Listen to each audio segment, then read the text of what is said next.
Kasus kelima adalah kasus yang cukup terkenal sama kayak kisahnya Mary Reeser, yaitu kematian seorang wanita asal Inggris yang bernama Jeanne Lucille Savin yang lahir di Edmonton, London. Di mana Jeanne ini lahir sebagai seorang yang disabilitas, yang menyebabkan dia menjadi cacat mental dan membuatnya berperilaku seperti anak kecil.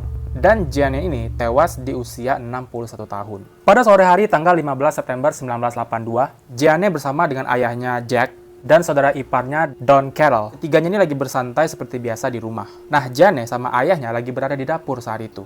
Tapi sesuatu yang buruk kemudian terjadi. Tubuh Jeanne tiba-tiba terbakar. Don yang waktu itu juga ada di dekat Jeanne mengatakan bahwa Jeanne ini tiba-tiba mengeluarkan api dari mulutnya. Jeanne juga dilaporkan mengaum seperti naga. Baik Don ataupun Jack, keduanya berulang kali mengatakan bahwa nggak ada sumber api di dapur pada saat itu.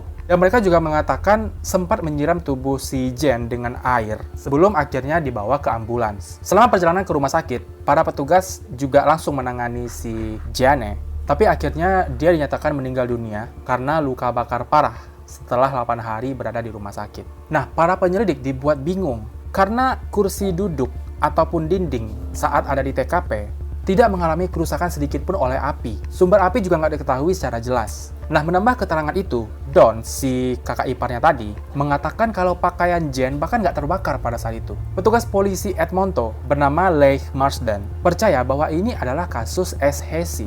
Tapi para pemeriksa nggak setuju dengan kata-kata itu dan mengklaim kalau hal semacam itu nggak ada.